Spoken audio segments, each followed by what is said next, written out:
Welcome to In It to Win It. This is Steve Barton, and thank you for tuning in. We're here for Monday Market Moves, what happened last week in the markets, and what I expect for next week. Alrighty, let's go to the charts. Starting out as always with the S&P 500, just continuing to hit all-time highs. A lot of this has to do with Apple. It's a big part of the S&P 500.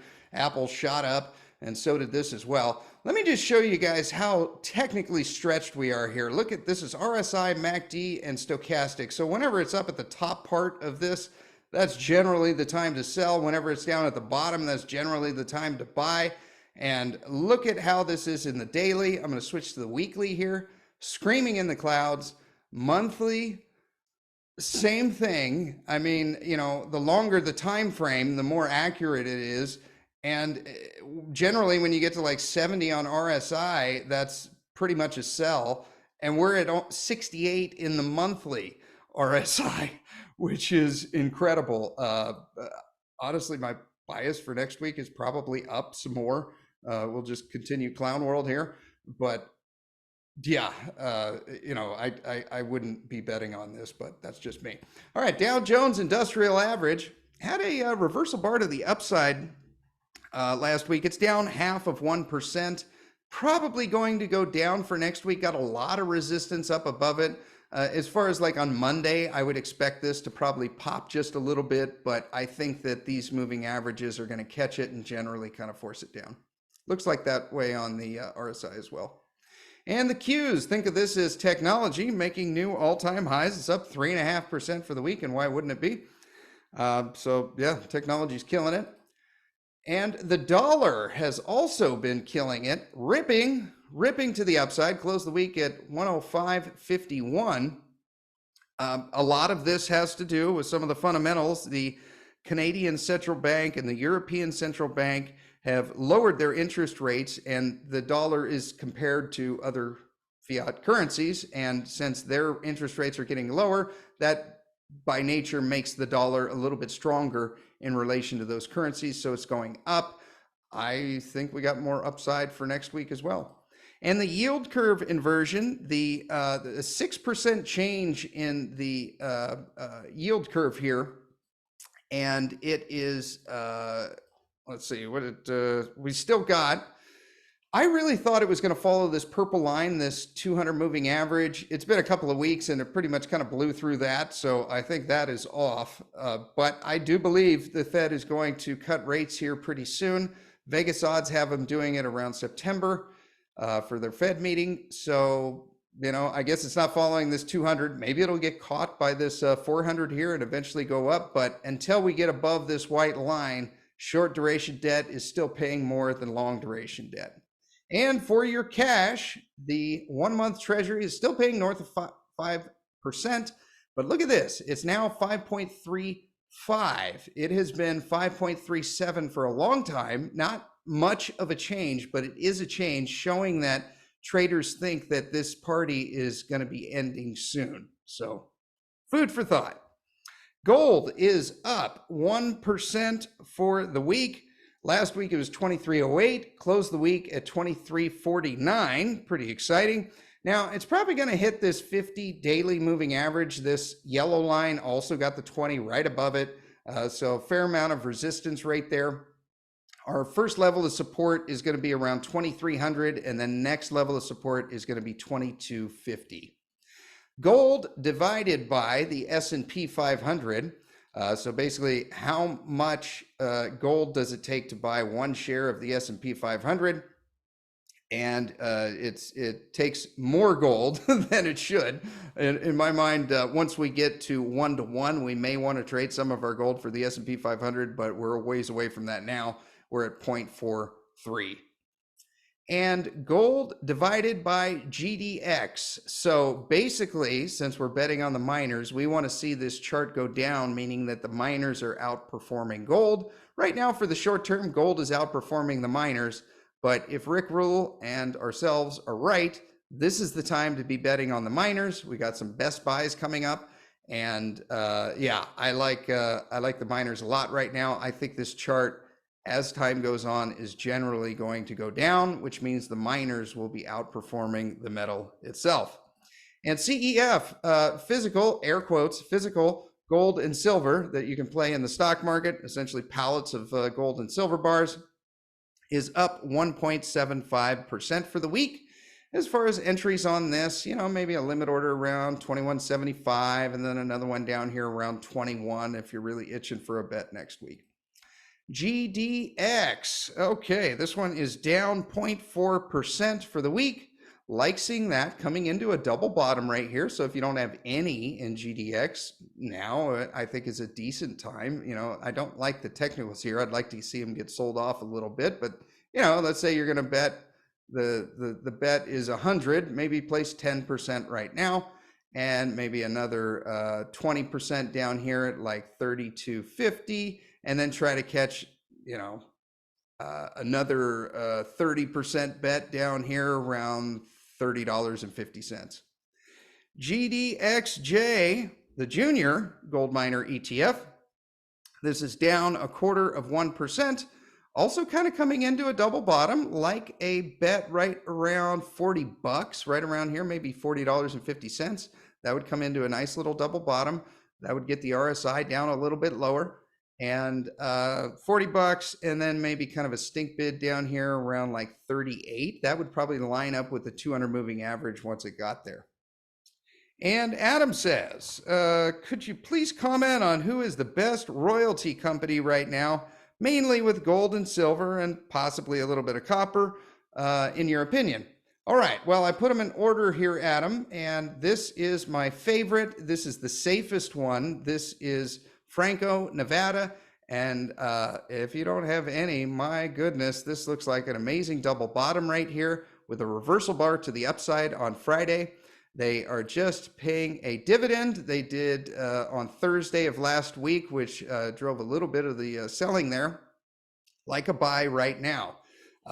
Then another one down here, maybe a limit order around 113, 112, something like that. But yeah, this is the number one gold royalty company on the planet. They have the least amount of downside and also the least amount of upside, but they are probably the safest one, and this is the one that institutions are going to move into first. So that would be my number one pick. Number two would be Wheaton Precious Metals. And as far as an entry into this, let's see, what is this one up? This is up 0.7% for the week. Looks like it's kind of ironing out sideways. Technicals are all kind of middle of the road. Like to see it sell off just a little bit more. Maybe a limit order down here around 50 bucks, 49, something like that. And another one down here to line up with the 200 moving average, maybe around 47, 48. But this, in my opinion, is number two. Now, this has a lot more silver leverage than Franco-Nevada. So if you think silver will do better than gold, this is probably the one that you want to bet on. Number three, in my opinion, is Royal Gold. This one is down 1.7% for the week. Like a limit order down here around like 118. That would set up a nice little double bottom with some back support, and then maybe another one right here on the 200-day moving average. Technicals aren't really looking like an entry yet. We'd like to see this yellow line and this purple line get down and just get really sunk down there. RSI's at 40. Ideally, we want to get it at 30 or below. So that would be number three, in my opinion, Adam. And now we're kind of getting into the weeds. So if you're an average retail investor, I think I would make 80% of my bet Franco-Nevada, Wheaton Precious Metals, and Royal Gold. Or if you want to keep your portfolio really simple, just do, maybe 40% Franco-Nevada and 40% Wheaton and don't even get Royal. Up to you. For me personally, 60% of my royalty plays in precious metals are in these three, with most of it in Franco-Nevada, and then the other 40% are in the next ones that we're going to mention down here. All right, so number four, in my opinion, now the risk curve here, going from these three to Gold Royalty, Metalla, and Origin, cannot be overstated. I mean, it is highly more risky. These are just starting out, but I think they have a huge amount of potential. I love Gold Royalty Corporation a lot. They have several producing royalties, and they just picked up a copper royalty. So that kind of goes into your copper play there. If I'm right about this one, if gold starts to take off and copper does the thing in a few years, I think this is an easy double. And the next one down the list and up the risk curve, in my opinion, would be Metalla Royalties. Now, this has a lot more copper than Gold Royalty Corporation, so it's mostly gold and copper. Coming into a little bit of a double bottom here, still like a limit order around like a $2.80, something like that. But it did just move below the 200 moving average there, which isn't necessarily great. It's down 3.3% for the week. This would be my number 5 pick. And number 6, the highest leveraged one and the most risky, but also with the most upside. I mean, look at this. We were buying this at the end of last year and the beginning of this year, and this has been a double. So pretty incredible, a lot of leverage, but remember, this is tied to like one deposit here, right? They got one paying royalty, and then they got one that is just absolutely killing it and seems like it's growing every day. So biggest upside, but also the highest risk. So I hope that's helps you, Adam. You know, like this one was down 8% for the week. These others are just a couple. This is down 8%. So leverage to the up and downside. So how do we find these companies? You know, what questions do you ask them? We have the Do Your Diligence course coming up with Rick Rule. He will identify mining company CEOs who are so confident about their story and their company that they're willing to risk their reputation in an unscripted, no holds barred due diligence session with Rick. Our inaugural guest is going to be Jason Jessup. He's the CEO of Magna Mining. Jason has a 25-year track record, particularly in the legendary Sudbury Mining District. It's impressive. But how is he going to fare against Rick, the self-described loan shark and used money salesman? There's only one way to find out. Join us. It is this Wednesday, June 19th, from 4 to 6 p.m. Pacific time. That'd be 7 to 9 p.m. Eastern time. If you're in another time zone, you're going to have to do the math on that. This will be online, a webinar. And I got to tell you, I'm as excited as a little schoolgirl with a crush. It's $29 to watch the master himself work. The link is in the pinned comment below. It's recorded, so after it, if you can't make that session, you can watch it as many times as you want, just like all his other programs. The price doubles after the event, so make sure you get your ticket today. I hope to see you there. Alrighty, so this is the company that Rick will be interviewing Jason about, and as far as like a technical entry here, I really don't see. I want to watch the thing first before I place any bets. I think this is going to be amazing. It's got to be fun and exciting and a little bit nervous for him as well, because you know this is kind of a do or die here for a little company like this. I mean, the market cap is only 82 million, and as far as free float, only 2 out of 3 shares are available to retail. So pretty exciting there. Going to be a lot of fun. That's on Wednesday. Okay, Barrick Gold. All right, this one's our best buy. Okay, so we said limit orders at like 1625, I believe, is what we said last week. And it is, yeah, 1625, down 0.75% for the week. Now, bad thing is it did go below the 200 moving average. 200 moving average isn't really rising. It's just kind of flat, so that's not great. Technicals don't look amazing, except we're right here in a Fibonacci down to the 61.8% retracement. And I think this company is a screaming deal. I really do. And I think that when the next quarter comes out and they're no longer using 2,000 gold to calculate their numbers, and they're using 2,300 or 2,350, I think Wall Street's going to take notice, and I think they're going to bet on this. And if you get in now, I think that's a steal. You know, I think an order now is fantastic. And then if you're a cheapskate like me and you hope it gets cheaper, but it may not hit, just another one down at 1550, another one down at $15, and then a stink bid down here at $14. And I think a year from now, you will look back and be very glad you did. Just my opinion. All right, Newmont is up. What's it up? 0.5%, half of 1%. As far as support, the main support I really like on this one is right here around $38. 200 moving average is just starting to move up. It may not get there. It may be held up by this 50 moving average. But, you know, as far as a gold company, love these guys. They've got a great dividend for a gold company, 2.45%. I mean, it's not as good as B2, but that's pretty darn good. And yeah, like them a lot. Like them a lot. Agnico Eagle up 0.7% for the week. We have support around 59, kind of in this range. See where it gapped up right there. Usually those gaps get filled, but I think kind of right around 59 or so lines up with some back support back there. So that's kind of where I'd be looking for a limit order. You know, we want to see these technicals come back down and get stretched. You know, back here, see how low the technicals were back here? RSI was like 29. That's when you really want to be buying, you know, maybe nibbling on these pullbacks right here, but your biggest bets should be when the technicals are in the toilet and no one cares. All right, G Mining Ventures up 13% for the week. Had a limit order down here for $1.25, just lining up with the 200 moving average. Hoped it hit, didn't really think it would, and it didn't. You know, that's why we call it a stink bid. So it shot down for the week and then shot right back up to close up 13%.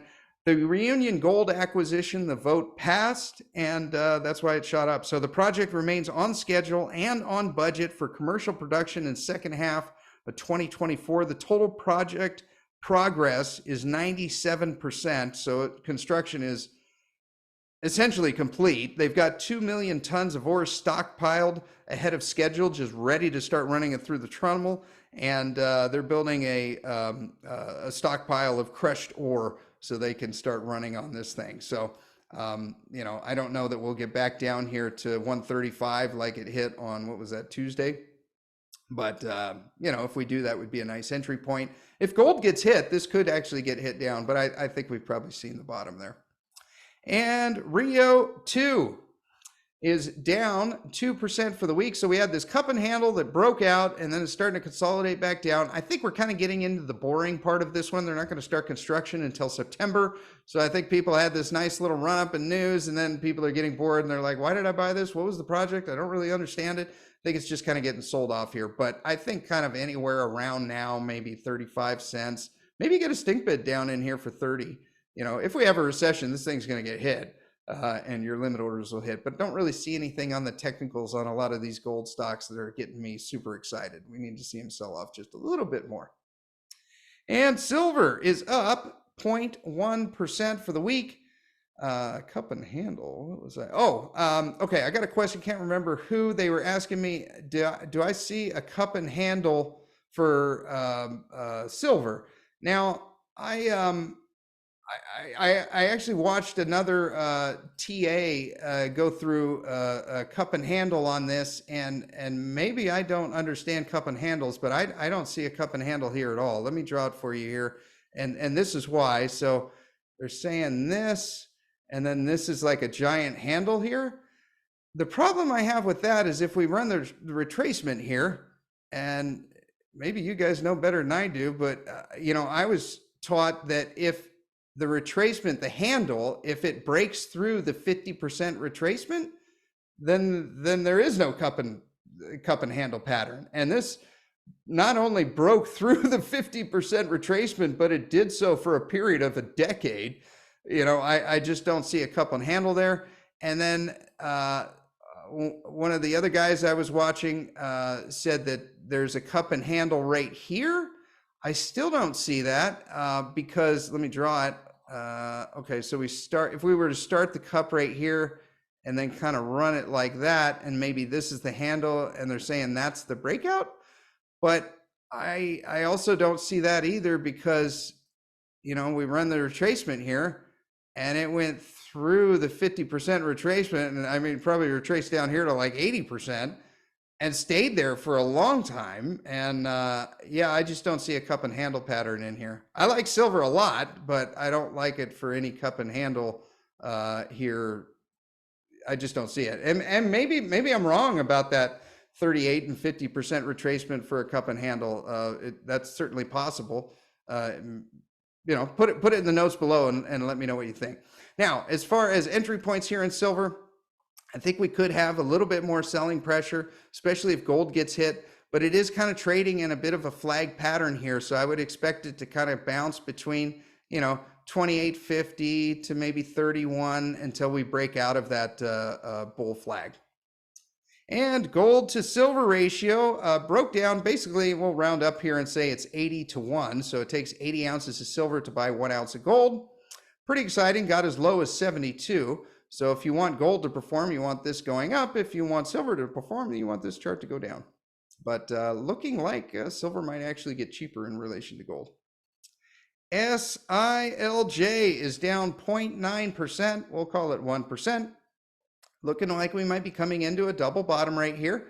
I'd say a limit order somewhere around like $10.50 would be a decent entry point. That lines up with a lot of back support back there.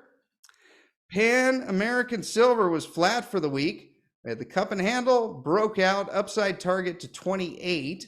We'll see if that pans out, but is coming into a little bit of a double bottom right here. I kind of like an entry, like, I don't know, kind of like right around here, like 18, 19 bucks might be good for a limit order. But again, with a lot of these, we want to see these technicals really get sold off and wait for this purple line to kind of get down to the down to this down here. That'll put it down in an RSI of about 30, which is pretty much a green light. And First Majestic Silver is down 3.5%, super leveraged to silver. As far as an entry point, kind of looking at this 200-day moving average. You know, if silver goes down a buck or two, this little purple line isn't going to mean squat. But this is where we're starting to get into stretch technicals here. Take a look at this, RSI 34. All right, we're getting there. We're almost there. Maybe if it even goes sideways and then comes down and touches the rising 200-day moving average, that would be a nice little launching pad. Don't see an entry right now. I'd like to see it get down to there, like $5.80, something like that. And Silver Crest Metals up 1.75% for the week. Like a limit order around $7 and what I write down, $7.30, something like that. Just lining up with some back support back here. Yeah, 725, 730, something like that would make for a neat entry point. And Mark says, any read on GATO Silver? So GATO Silver, 750 million market cap. So, you know, small, but not super small. They go for silver, lead, and zinc, and a gold concentrate that they sell off. Basically, 64% of this bet is silver. So if you think silver is going to do well, this company is going to be very leveraged to it. And you can see from the run up here that we've had in silver, we certainly haven't had I mean, just a heck of a move, over 130% at its height there. You know, silver itself didn't move up 130% in that time, but this one did because it's leveraged to it. Something to keep in mind, I mean, it is in Mexico, you know, so that's a country that, as far as mining is concerned, is moving from bad to worse. But find me a big silver miner that isn't in Mexico. I'd love to hear it. They got pretty strong cash flow at $24 silver, and we're north of that now, so they should be doing really well. And they have a huge amount of ground there. About 85% of it is yet to be drilled. So I'd be looking for some entries into this. Hopefully silver will sell off a little bit and it'll kind of give you some entries. Maybe around $9.75, $9.50 might be good for a first little entry point. All right, hope that helps, Mark. And copper, Dr. Copper, paging Dr. Copper, just sitting at $4.50. We drew in this white line here at 425 because that's the math that Gold Royalty Corporation used when they bought their Varus copper deposit. As far as any, like, I just really see that as the support, 425, you know, and I see why they picked it. You know, there's a lot of back support right back here. Maybe they had a little bit more fundamentals than just a guy looking at a chart, but I think that's the support for copper right now is $4.25. Leveraging that on COPX, our favorite copper miners ETF. We're in a possible head and shoulders here. So this would be the shoulder, head, and kind of ironing out the shoulder here. We'll see if this bounces up. If this is a head and shoulders, then if this comes up and goes down and breaks down here, that's bearish and it'll go down and this white line won't mean anything. But if you have no position in copper, Now is not a terrible time to position in this one because you got the double bottom right here, but I'd be looking to add somewhere around where this white line is, around 41 or $42. COPJ down 3.4% for the week. I like these white lines a lot. Looks like a head and shoulder pattern. This looks a little bit more, not quite as dirty as the other one. See how it goes up, up, and then we're just starting what may be the second shoulder here. If that's it, then this will be bearish and moving down. But as far as entry points, you know, limit orders around $21 and then like $19.50. Arizona Metals down 3.6% for the week. Can't help but notice this trend line right here that we drew. This white trend line has just been gradually moving up. So hopefully that stays true and continues to move up. It's getting more reliable with more points along this that is touching. Doesn't mean it has to obey that, but it could. And but we have a lot of resistance up above it. We just have the 100 below it to support it. Then we got the 50 and the 200, the two strongest moving averages above it. So it has to break above that sustained for this one to really break out. And uranium is pretty much flat for the week at 86.50. It did bounce down to 82 and then shot right back up. We interviewed Justin Hune last week, so we'll put a link up here. Check out that episode. I think it's one of the better ones that we've done, and we've done, I think, couple dozen of them, but great episode. And Sniper Lady Trader, I appreciate the donation. Thank you, because I'm getting so many questions. It takes me a lot of time to filter through them, and I'm trying to balance my family time and respect yours. Starting this week, if you have a question, submit them via PayPal or a YouTube donation, and those will take priority. What do you get? You get some quick fundamentals. You get the technical entry and price points I would take if I were betting my own money, or not at all. You know, maybe there's something that would keep me from betting on it, and I'll let you know. And $1 saved is exactly the same as $1 earned. So thank you. All righty. And SRUUF is closed the week at $19 flat. Pretty exciting. So we had an entry in Friday of next week, week before last.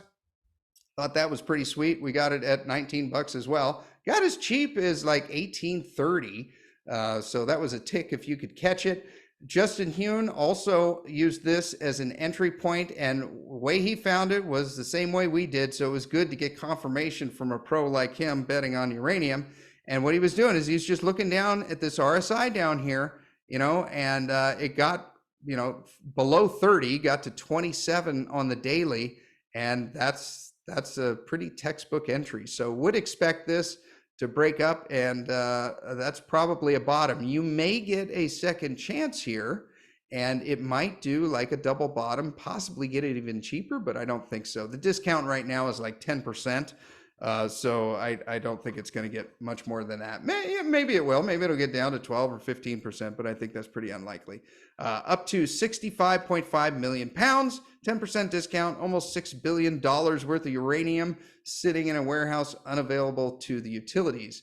Yellow cake for our European friends. Same kind of entries. I'd be looking at SRUUF and the spot price as an entry into this. I think right now is a pretty good time. Cameco is down 2.8% for the week. You know, maybe one right around $50 for Cameco.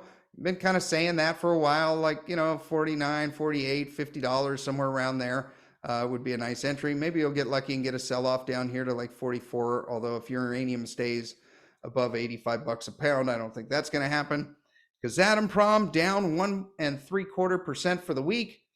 Still like our best buy line right here at $38.50, and that has just been holding for how long has that been holding right here? Since September of last year.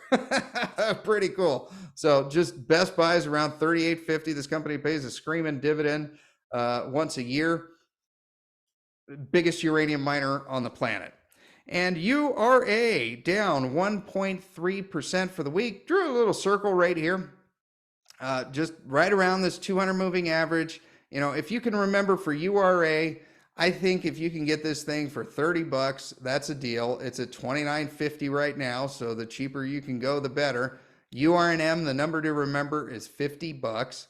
You know, we got even below that right here where I drew the circle, touched right on the 200-day moving average. Not a coincidence.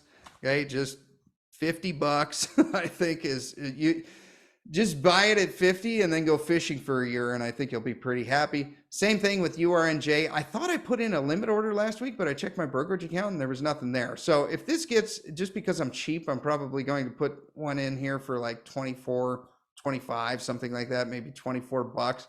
But I think if you get this at $25, you'll be super stoked.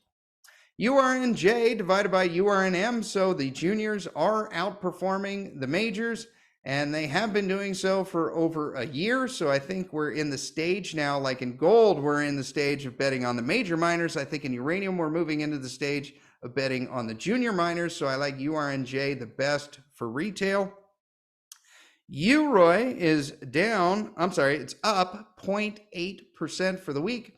Limit orders down here, maybe we're like $2.25, something like that. Kind of came into a little double bottom here and then shot back up. Technicals, we just got to break through that little 14 moving average on the RSI.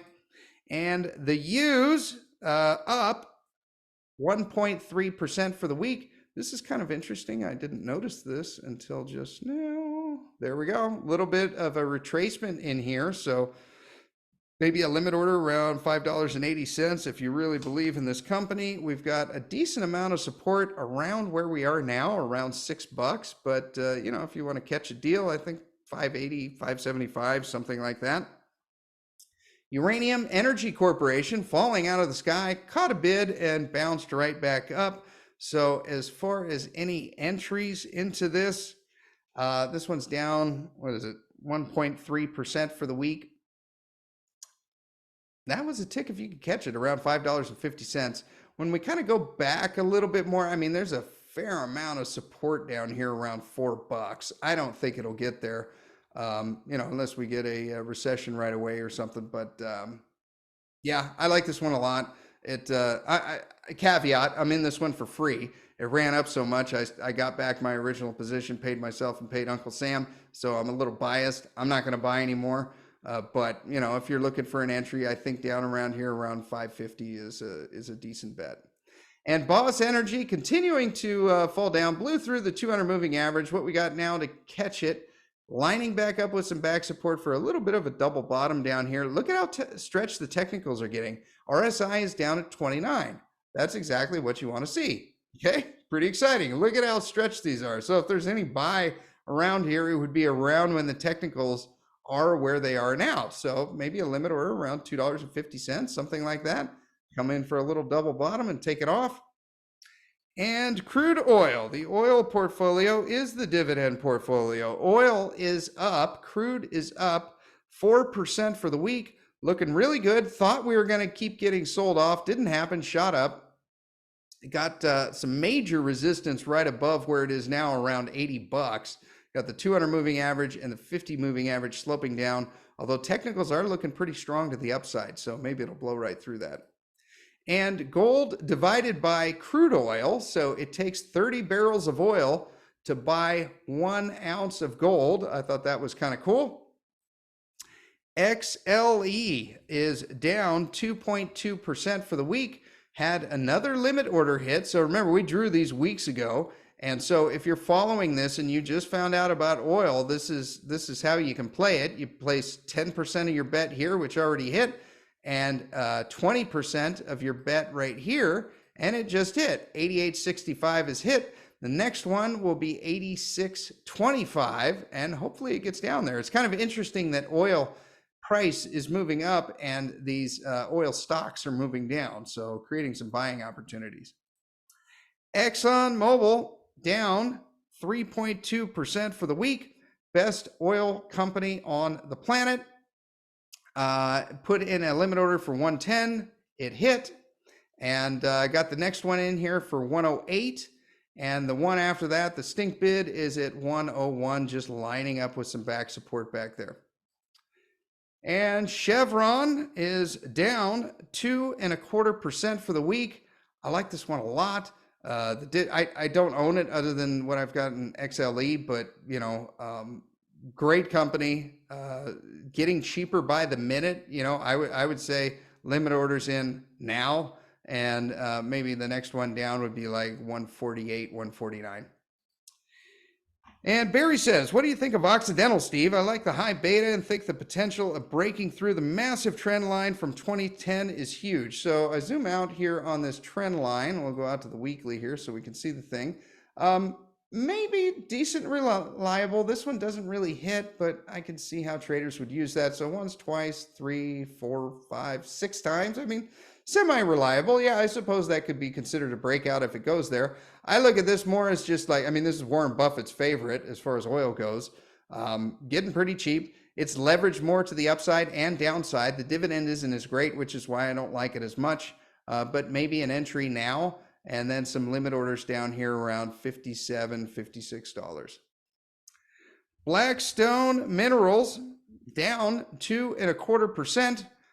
Check this out. Look at this, boys and girls. We've got coming right back down into the zone where we bought many times before. $15.50, pays amazing dividends. It's like 10% a year. Just an absolute boss. In my opinion, the best oil royalty on the planet. And for the Canadians north of the border, it's all about freehold. Same kind of thing, limit orders at $13.50. If you just bought at $13.50, you get 9 cents a share for like infinity, assuming that they continue making profits. But I like that one a lot. It just pays every month, very regular, nice dividends. Woodside Energy up 0.5% for the week. Looks like our option is not doing well at all. A decent amount of support right where we are right now. Technicals are kind of middle of the road, but if you want a piece of this, I think around $18 isn't bad, and then a stink bid like $17.50. Petrobras just paid their dividend. Their ex-dividend date was on Thursday of last week. So to pay for that dividend, shot down. Look at the technicals here. 24 RSI. Look at the MACD in the toilet. Stochastic in the toilet. If you want a piece of Petrobras, I think now is an excellent time to do it. I got a pretty big spot in this for the oil portfolio. So, if it gets a little bit cheaper, I might actually add a little bit more. But yeah, best buys right now. This was one we're looking at a possible option play. This is Cosmos Energy. Didn't hit. So I put this yellow arrow in just to remind me to talk about it. We'll see.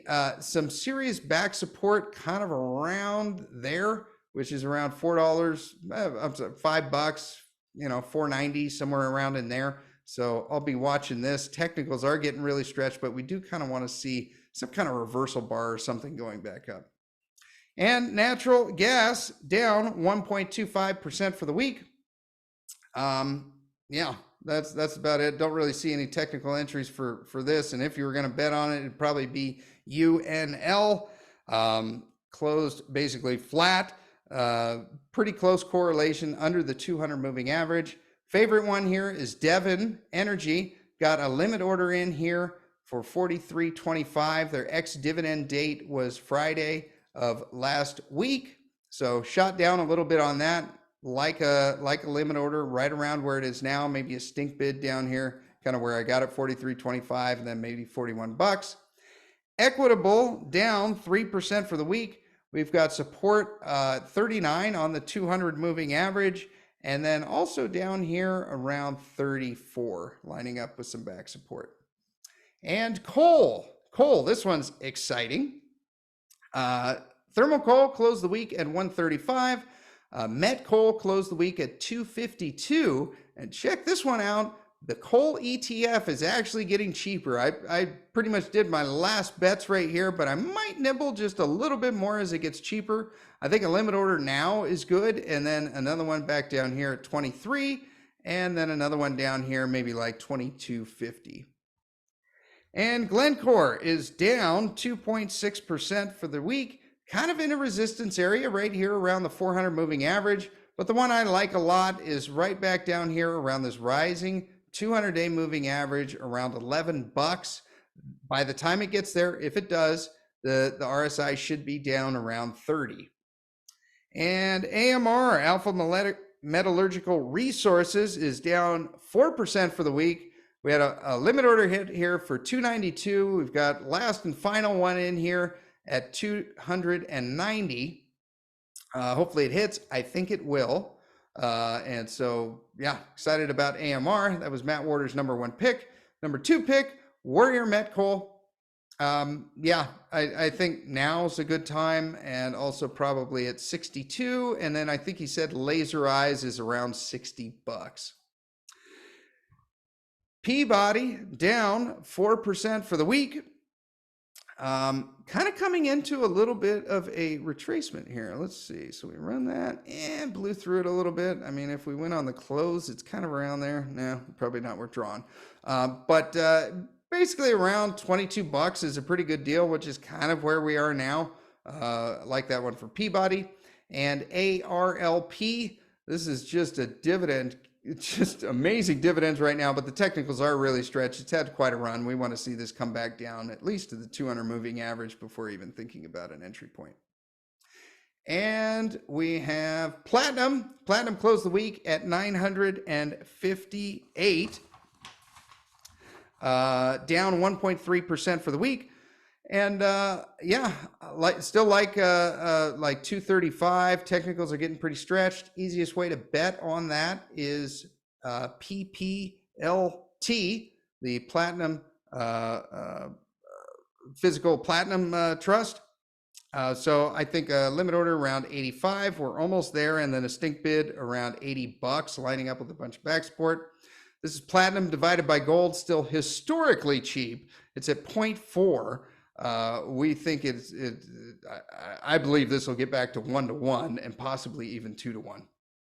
And Palladium closed the week at $898.50, getting pretty cheap. The PALL, like limit orders now, and then maybe a stink bid around 79 or $80.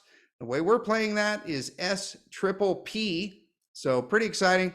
Made some purchases right here around 930, 940, and then got a stink bid down in here for $9.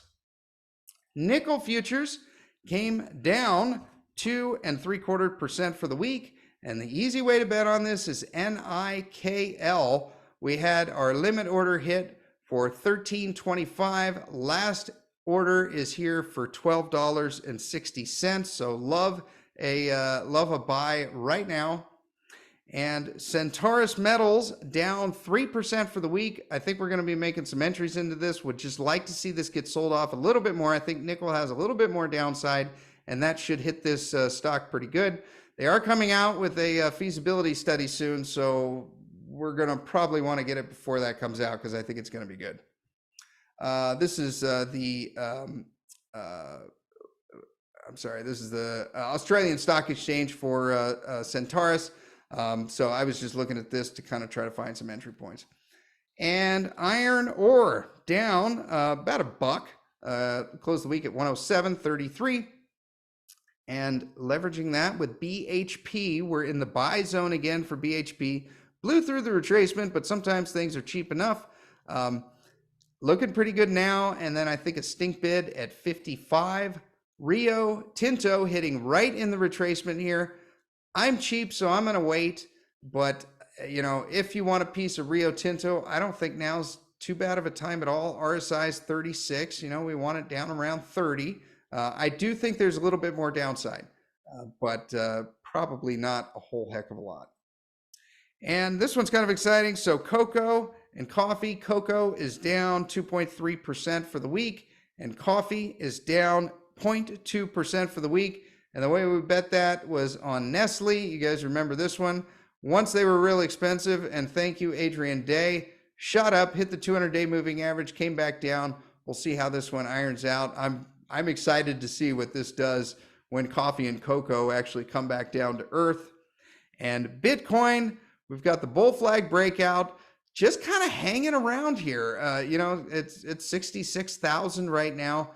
I really think, you know, if this is actually money, this should do amazing during a recession. So, but I don't think it will. I think this will follow like a technology stock. I think it'll get hit during the recession, but maybe I'm wrong. I'd love to see that I'm wrong. I'd love to see this go up to 100,000, because then that actually means that, you know, there is a place for our currency other than gold and silver, and it's in the people's money. You know, Bitcoin. I just don't think that's going to happen, but we'll see. Time will tell. So I hope you guys got something out of that. Join us for the Do Your Own Diligence class with Rick Rule, where we learn how to dissect these companies so you can put your capital to work or not. You know, it's your hard-earned money. Only put it in a company that you think will be a great steward of it. Link is in the pinned comment below. $29, no better bang for your buck. Thank you for tuning in. Share this with anyone that you think needs to hear it.